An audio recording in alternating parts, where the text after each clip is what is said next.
Glycolysis.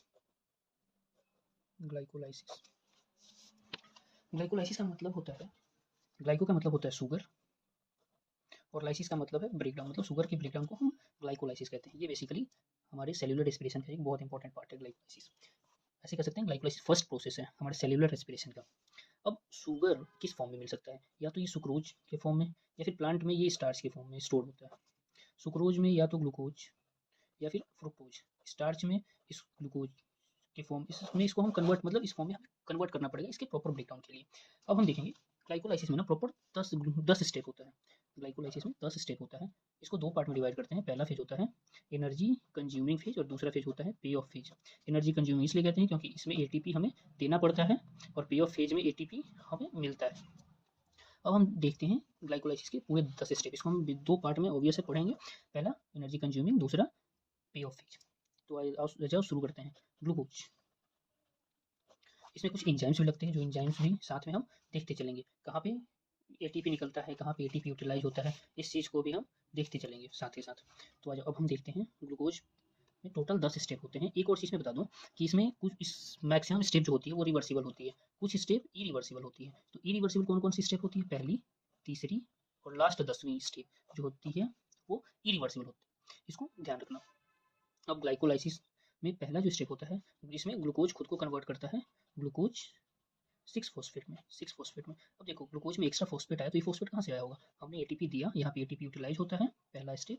ये खुद को ब्रेक करता है एडीपी प्लस फॉस्फेट में, वही फॉस्फेट ये कार्बन की 6 पोजीशन पे जाके लग जाता है।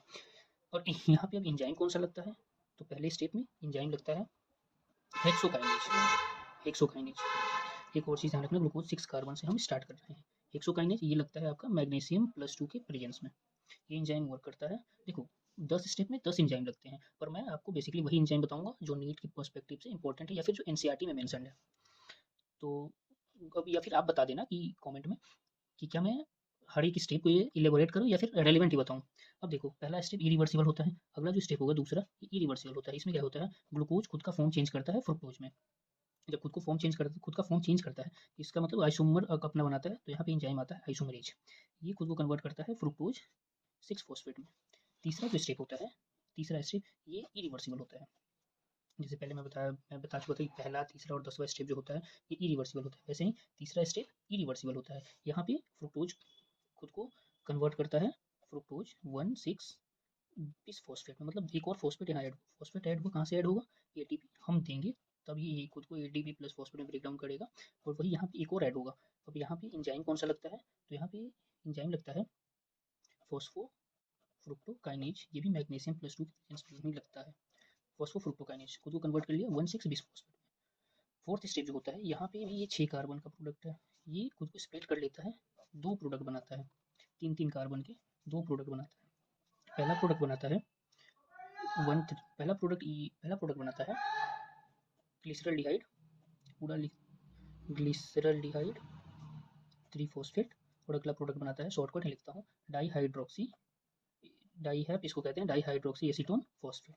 अब ग्लिसरल्डिहाइड 3 फॉस्फेट जो होता है ये स्टेबल होता है एज कम्पेयर टू डाईहैप, तो इस स्टेप में डाईहैप जो प्रोडक्ट बनता है ये भी खुद को ग्लिसरल्डिहाइड में कन्वर्ट कर लेता है, और ये खुद को यहाँ कन्वर्ट कर लेता है, और फिर आगे का प्रोसीजर एज इट इज जैसे ग्लिसरल्डिहाइड में चलता है वैसे ही डाईहैप में भी खुद को चलाता है। तो इस खुद को कन्वर्ट कर लेता है, तो यहाँ आइसोमरेज इंजाइम वर्क करता है, इसके प्रेजेंस में ये खुद को कन्वर्ट करता है डाईहैप ग्लिसरल्डिहाइड में, ये 5th स्टेप। अब अगला 6th स्टेप जो होता है मैं यहाँ बताता हूँ, यहाँ से अब देखो जो ग्लिसरल्डिहाइड था, ग्लिसरल्डिहाइड 3 फॉस्फेट जो था, और ये डाईहैप जो था डाईहाइड्रोक्सी एसीटोन फॉस्फेट, ये जब खुद को ग्लिसरल्डिहाइड 3 फॉस्फेट में कन्वर्ट करता है, तो ये तो पहले एक मॉलिक्यूल इसका बनता है, एक मॉलिक्यूल इसका बनता है, यही स्टेप कंटिन्यू होता है, डाईहैप का भी सेम होता है, इसलिए हम दो मॉलिक्यूल कंसिडर कर लेंगे। तो इसके बाद जो 5 स्टेप चलेगा ये 2 मॉलिक्यूल का चलेगा, ये 3 कार्बन का है, ये भी ध्यान रखना। तो अब मैं आपको बताता हूँ, ये जो ग्लिसरल्डिहाइड 3 फॉस्फेट है ये खुद को कन्वर्ट कर लेता है, ग्लिसरल्डिहाइड 3 फॉस्फेट जो है ये खुद को कन्वर्ट कर लेता है 1,3 बिस फॉस्फेट ग्लिसरिक एसिड में, 1,3 BPG में ये खुद को कन्वर्ट कर लेता है, और ये कन्वर्ट करता है, ये 6th स्टेप है। यहाँ पे आपका ऑक्सीडेशन होता है, ऑक्सीडेशन होता है यहाँ पे, ये ऑक्सीडेशन होता है मतलब कि यहाँ से हाइड्रोजन रिलीज होगा। ये एक मॉलिक्यूल से एक हाइड्रोजन निकलता है, एक्चुअली हम 2 मॉलिक्यूल लेके चल रहे हैं, तरह से 2 हाइड्रोजन रिलीज होगा। ये हाइड्रोजन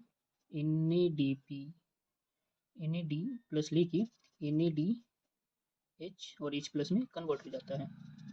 अगला जो स्टेप होता है, ये देखो बेसिकली ये स्टेप 6 स्टेप इसे याद रखना, यहाँ पे ऑक्सीडेशन होता है और NADP रिलीज होता है। यहाँ से हम पेऑफ फेज स्टार्ट कर चुके हैं, अब हमें ATP मिलेगा। अब सेवेंथ स्टेप में 1,3-BPG मतलब 1,3 बिस फॉस्फोग्लिसरिक एसिड खुद को कन्वर्ट कर लेता है 3 फॉस्फोग्लिसरिक एसिड में। ये सेवेंथ स्टेप है। यहाँ पे इंजाइम आता है फॉस्फोग्लिसरेट काइनेज, फॉस्फोग्लिसरेट काइनेज। ये 1,3 फॉस्फोग्लिसरिक एसिड को 3 फॉस्फोग्लिसरिक एसिड में कन्वर्ट कर लेता है। अब 8th स्टेप में ये 3 फॉस्फोग्लिसरिक एसिड खुद को 2 फॉस्फोग्लिसरिक एसिड में कन्वर्ट कर लेता है। यहाँ पे जो एंजाइम वर्क करता है बेसिकली, ये 8th स्टेप म्यूटेज, इसको याद नहीं रखना है, तो मैं जो इसको इग्नोर करो, इसको याद नहीं रखना है। 2 PGM, ये 3 PGA खुद को कन्वर्ट करता है 2 PGA में 8th स्टेप। 9th स्टेप में 2 PGA खुद को कन्वर्ट करता है फॉस्फोइनोल पायरुवेट में। फॉस्फोइनोल पायरुवेट में यहाँ पे भी जो एंजाइम लगता है इनोलेज, इसको भी याद नहीं करना है। 9th step. 10th स्टेप में ये इरिवर्सिबल प्रोसेस, ये फॉस्फोइनोल पायरुवेट खुद को पायरुविक एसिड में कन्वर्ट कर लेता है। अब देखो यहाँ पे फॉस्फोइनोल पायरुवेट जो है पायरुविक एसिड में जाता है, एक फॉस्फेट यहाँ से रिलीज होता है। तो ये फॉस्फेट रिलीज कैसे होगा, ADP यही फॉस्फेट लेके यहाँ से जो 20 फॉस्फेट है ना, यहाँ से एक और फॉस्फेट रिलीज होगा ADP प्लस फॉस्फेट, तो एक ATP हमें यहाँ पे मिलता है। यहाँ भी 2 मॉलिक्यूल चल रहा है, मतलब 2 ATP हमें मिलेगा। तो अब यहाँ पे इंजाइम याद रखना, यहाँ पे एक इंजाइम जो वर्क करता है उसका नाम है पायरुविक काइनेज, मतलब ये भी याद मत करना, NCERT में तो नहीं है, इग्नोर करो इसको भी। अब देखो, अब मैं बताता हूँ ATP यूटिलाइज कहाँ हुआ। ATP यूटिलाइज, यहाँ पे ATP हमने दिया, ये पहले स्टेप में और तीसरे स्टेप पे ATP हमने दिया, मतलब एक ATP यहाँ और एक ATP यहाँ, टोटल 2 ATP का लॉस हुआ, मतलब लगा। अब हमें ATP गेन कहाँ हुआ, गेन हुआ एक हुआ 7th स्टेप में, एक हुआ 10th स्टेप में, 10th ATP गेन। अब बेसिकली यहाँ 2 मॉलिक्यूल चल रहा था, तो 2 ATP इसका टोटल 4 ATP हमें, टोटल 4 ATP मिला। अब हमें NADPH भी मिलता है, ये ETS में जाके ये भी ATP रिलीज करता है, पर ये ATP हमें ETS में मिलता है। ये एरोबिक है अगर रेस्पिरेशन, तो हमें ये ATP मिलेगा, NADPH मिलेगा, NADPH H+ होता है। अगर एनएरोबिक है तो ये NADPH हमें नहीं मिलेगा, इसका ATP हमें नहीं मिलेगा। तो नेट गेन ATP का कितना हुआ, 2 ATP लॉस हुआ, 4 ATP गेन हुआ, मतलब नेट गेन ATP 2 ATP का नेट गेन हुआ ग्लाइकोलाइसिस में। यही प्रोसेस है ग्लाइकोलाइसिस का। Thank you.